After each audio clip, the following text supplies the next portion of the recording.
My name's David Rice, and today we have Jan van Ansem, the SAP Data Whisperer, on our podcast, Snap, Crackle and Pod. Jan, welcome. It's great to be talking to you today. Thank you, and thanks for having me. So I've known you for quite a while. In fact, I feel like I've known you for longer than I really have, because in the early days when I was working with SAP technologies like Business Objects and SAP Data Services, I would search the internet, trusty Google, to try and find answers to some of the problems I faced. And very often I would come across a blog by Jan van Ansem. So definitely, one of the industry thought leaders. So talk to us about where your SAP journey began. Right. Okay. My SAP journey began about 25 years ago as a SAP application manager. So I looked after the SAP project system, a little bit of finance and sales and distributions. That was just running the application for the business users in the organization. And then from there, SAP implemented something that was called Business Warehouse. So that was their data and analytics platform. And I thought, that's interesting. And I got into that. And from there, I developed my career further in the data and analytics side of SAP. So you worked with the first ever version of BW, did you? Back in almost. Very early ones. Almost the first version. Yes, that's right. Wow. Yeah. So for those that are listening or watching that don't know much about SAP, what is SAP and why does it matter? Right. Okay. SAP is described as the beating heart of large enterprises. So it is where everything comes together from a finance perspective, but also from operational processes, as in logistics, sales, and HR, any process.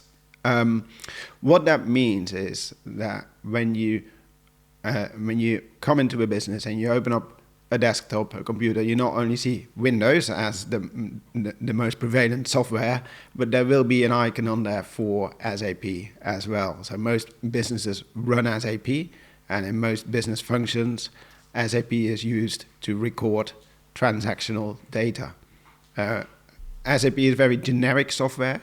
It can support any type of business process in any kind of industry.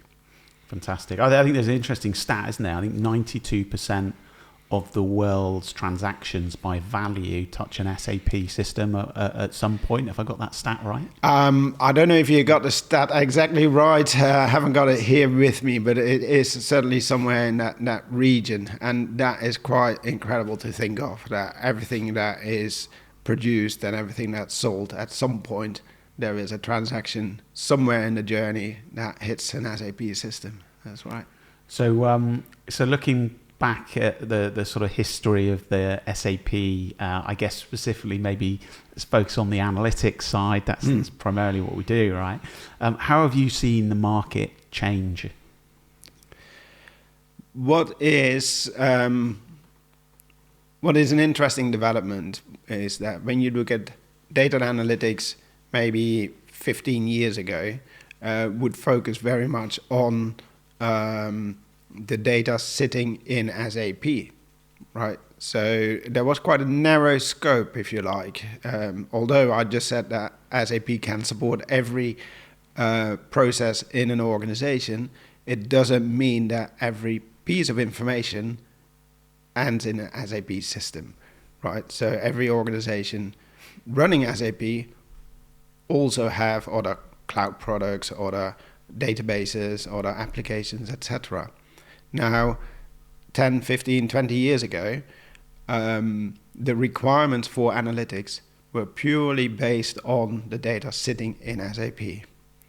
What we see now is that the requirements for analytics are partly based on SAP, but really what is valued when becomes SAP data valuable is when you can connect the SAP data with the information sitting in all kind of other systems as well. So I think that has been the main shift from a narrow focus looking at SAP systems and SAP data only to a very wide focus where you consider all the relevant places where information can be stored and bring that together for your analytics. And I guess the volume of information and the sheer breadth of information is bigger than ever. I guess we've seen that shift, haven't we, from I guess on-premise, maybe a small handful of applications, to moving to the cloud and having Workday for HR. You've got ServiceNow, you've got Anaplan, you've got many cloud solutions, and we've seen that shift towards best of breed. Hey, look, if I sit in marketing, I want to use Salesforce because it's the best thing out there. If I'm in finance, hey, I love what SAP gives me, and that structure and that governance, and the ability to be able to use that internationally across our 60 markets or whatever it is in those big global businesses. So I think data's more kind of spread out than ever. So how so moving on to sort of the modern stack, how do we solve that problem that we've got, maybe our core finance processes, maybe some supply chain, but a lot of our other data is sat elsewhere in the organization. How do we start to sort of address that? Right. So the solutions for is around bringing data together, physically bringing data together.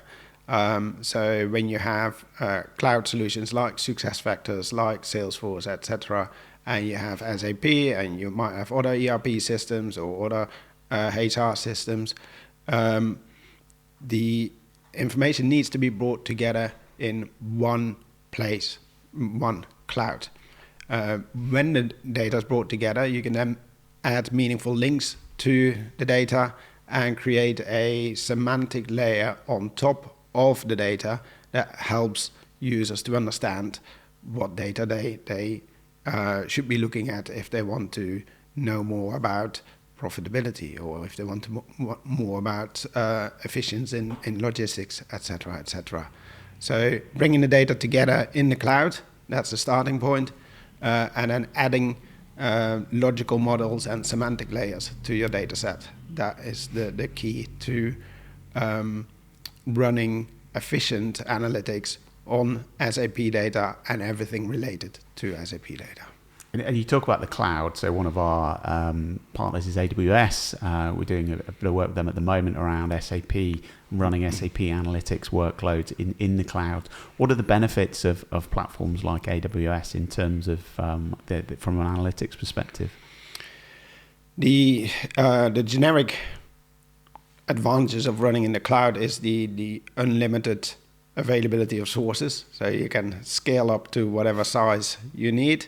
You can get the compute that you need without making any changes to your hardware configuration. It's all in the cloud. As long as you have your credit card handy, you can grow to whatever size you want to. So that is first and foremost the biggest benefit. But there are other benefits as well.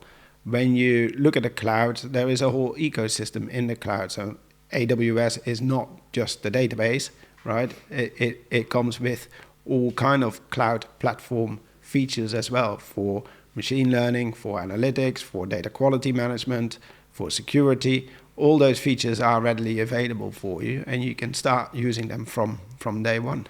And how have you seen that shift? Because I guess certainly one of the things in my early career, 40% of the project was around standing up infrastructure and making sure you've sized things appropriately.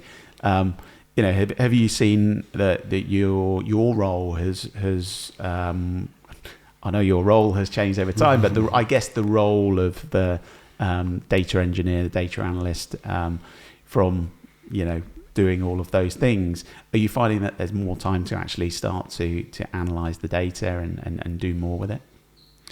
Yeah, there certainly is an element of that. There's also a change to the people involved, right? Previously, when you ran a project, you would have a DBA and a network specialist and an operator, etc., etc. Right now, when you move to the cloud, there is still networking involved, and you still need some specialism to make sure that your environment is secure, but at the same time connected to all the data sources that you need, and that your data can flow to all the users, whatever applications they use. So there is still some networking expertise required, absolutely, but far less than there was 10 years ago, 15 years ago. I think the biggest change for me, perhaps not so much how much time I actually spent with the data, but the time to market of data products has reduced significantly. So it is quite clear to see that if you have to plan for a physical environment and you need to have space for racks and purchase all the hardware, that there is quite a long lead time for that. Those days are gone. We don't have to wait for that physical side anymore. So the time to market has reduced significantly. And coming back to that physical side, I guess we still do have clients running on their own sort of on-premise systems. You know, there are still many sort of ECC6 instances and maybe the old legacy versions of SAP BW. Those organizations, they have to do something because there are end of lives coming, and I know they seem to keep moving back. I've lost track of when that needs to happen now. I know you've got a better view on that, but what would you recommend to those organizations that need to make that shift? Where should they begin? Right, and so one step back, the legacy SAP systems quite often run in the cloud. Right, even though they are legacy, it doesn't mean that they are hosted on site. They are hosted on AWS or Google Cloud Platform or Azure, but set up in a similar way as on-premise system, meaning the customer has full control over patching, upgrading, access, etc. Where right now you can have SAP as software as a service, where the patching and the upgrading is a thing of the past, or at least for the customer is a thing of the past. That's what SAP does for you. SAP has a big initiative, Rise with SAP, trying to get all the customer onto what SAP called the business transformation platform. The business transformation platform is not just the ERP system, but it's an ecosystem of AI, of ERP, of analytics, and other functions and features as well that are available. So SAP would like all the customers to move to Rise with SAP, and they would like them to do that by, I think it's 2027. That's a big date for SAP customers, but undoubtedly there will be some movement on that timeline as well. Sure. So yeah, you know, those customers that are looking to make the move, what choices do they have in terms of, you know, let's, I guess, focus on the analytics side. You know, there are lots of options now, right? There are, you know, a lot of prospective customers and customers say to me, look, hey, there's all these solutions. Where do I even begin? You know, is SAP the starting point, or do you start to look elsewhere for analytic solutions, particularly given for the organizations that have that best of breed approach, actually part of their workload run in SAP, you know, might be 20-30%, you know, the other 70-80% is, you know, maybe Salesforce, Workday, ServiceNow, and all of the SaaS applications I mentioned. So I think that's an important consideration. What does your landscape look like, or more specifically, what are the sources that you want to include within your data and analytics stack? So if your enterprise is predominantly using SAP data still for management decision making, then that could be a different answer compared to companies who use a wide variety of applications, software as a service tools, etc. So there are different options for different use cases or different customers. Not a single customer is the same. So there are, as you said, David, there are options available, and customers need to understand what those options are, what the pros and cons are of those options, and then what the best option is for them. So I can go through those options from a sort of 10,000 feet perspective, and I think the first distinction that you want to make when you look at the different options is, do you want to stay within the SAP toolset, or would you like to look outside of the SAP toolset and perhaps get to a more composite kind of data platform where you use a variety of best of breed products to support your requirements as best as possible.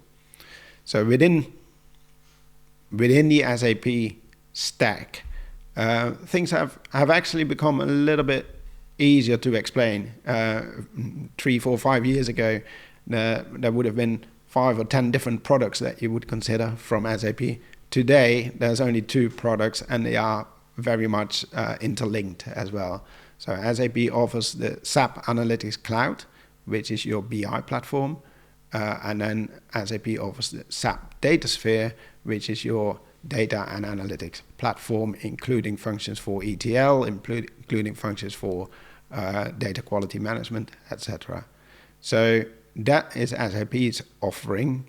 Then on the other hand, you have the non-SAP offerings, where you can consider the various data platforms. So you can go your hyperscaler native solutions. So if you're on AWS, you can go Redshift. If you're on Azure, you can go OneLake. If you're on Google, you can use Google BigQuery.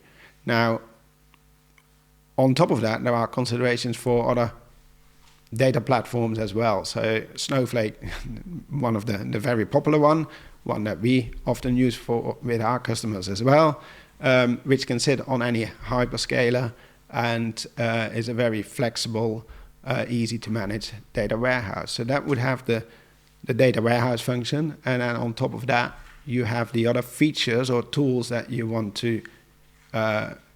might want to consider for data transformation, data acquisition, data quality management, security. There's a lot of different tools that you could consider to compose the data warehouse that is best for your organization.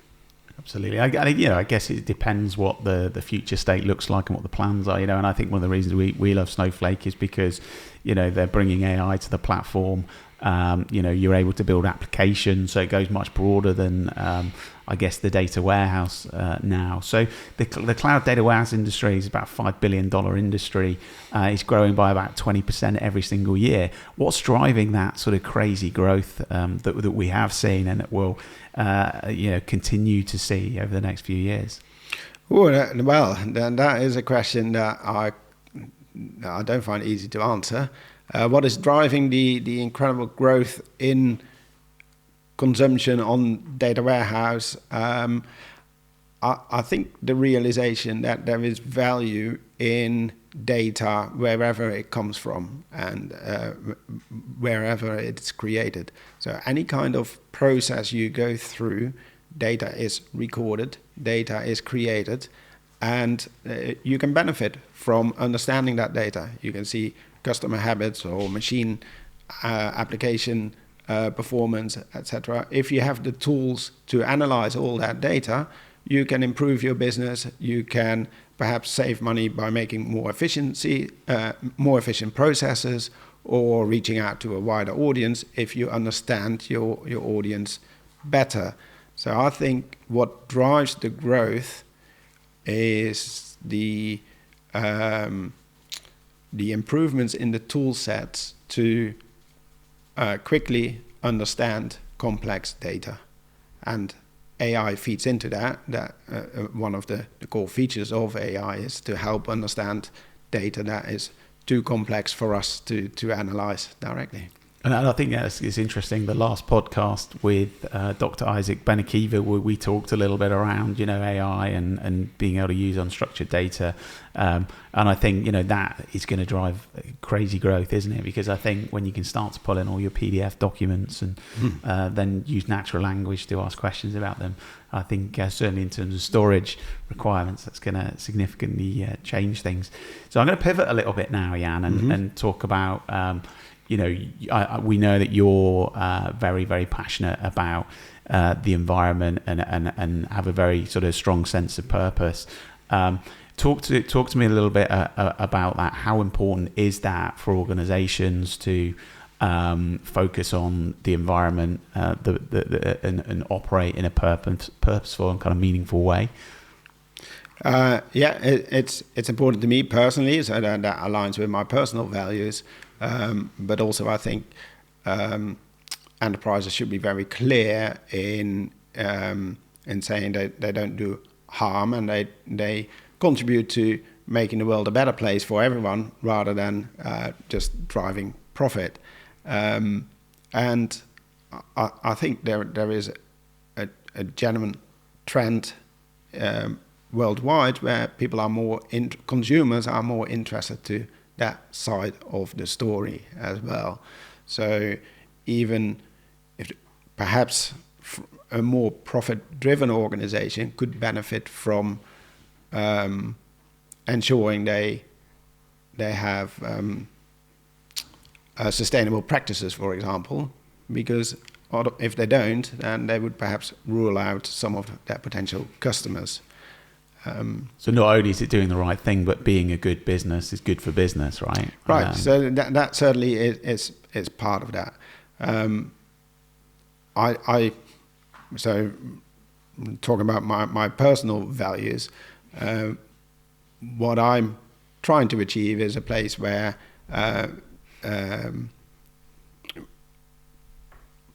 there is fairness in the way I as an individual operate, but also an organization operates. So if they make profits off the back of people in a very bad situation, then that's not something that I would like to be part of. For example, we had the World Cup where there were large enterprises building the stadiums and people didn't have a safe work environment, a place to sleep, were poorly paid, etc. I don't think that's necessary. There is enough wealth between us to make that more fair. Absolutely. It's a good example. And I think on the other side, from a Snap perspective, culture is really important to us. And I know you are a kind of leading light on that front. You're always the first to check in and make sure people are okay. How important is culture for you? I enjoy my work, and I hope other people have the same experience, right? So work is a very large part of your life, and if you can do that in a way that's enjoyable, then everyone benefits from that. What I like personally is continuous development. So I'm always keen to play with the latest toys, find out something new, try out something new, and do that together with other people who are like-minded and driven by the same kind of curiosity. So I think an environment where collaboration is a given, where you're there to help each other, nurture new talent, look after each other, is extremely important for me. I wouldn't want to work in an organization where that wasn't the common practice. Yeah. Well, as you know, I definitely echo that. I think collaboration, learning, looking after people and putting well-being and putting people ahead of profits, is really important. Again, I also believe it's good for business, right? I don't think they need to be mutually exclusive. So yeah, it's certainly aligned with you on that one. Well, Jan, it's been a great conversation. I think I'm going to end with a question. I know you are a keen kite surfer. What do you love more, kite surfing or data? Well, so what is interesting is where the two meet. So when you go out kite surfing, you can put your Strava on and see how many miles you've done and your average speed and your top speed. There's even a gadget that you can attach to your board that measures how high you jump, but I haven't been brave enough to put that on because I think I don't want to know the truth there. It's a slippery slope, isn't it? Because you try and beat the last jump and you get higher and higher. There is that. That's also in my mind. I'm really high up, like 10 meters high, and probably when it's measured, I'm only up 2 meters. So I like to keep it that way. So I think I'm very happy with kite surfing, but you can't kite surf every day. You have to have the right wind, the right tide. So when it's not a good wind day, I'm happy to do my data. Fantastic. Well, Jan, it was great talking to you. Thank you so much for being on the podcast. Thank you. It was a pleasure. Thank you so much for listening to the Snap, Crackle and Pod podcast. Please click this button to subscribe on YouTube. You can also follow us on all major podcast platforms. We're Snap Analytics. We help organizations make sense of data. If you want to find out more, you can go to www.snapanalytics.co.uk. Thank you.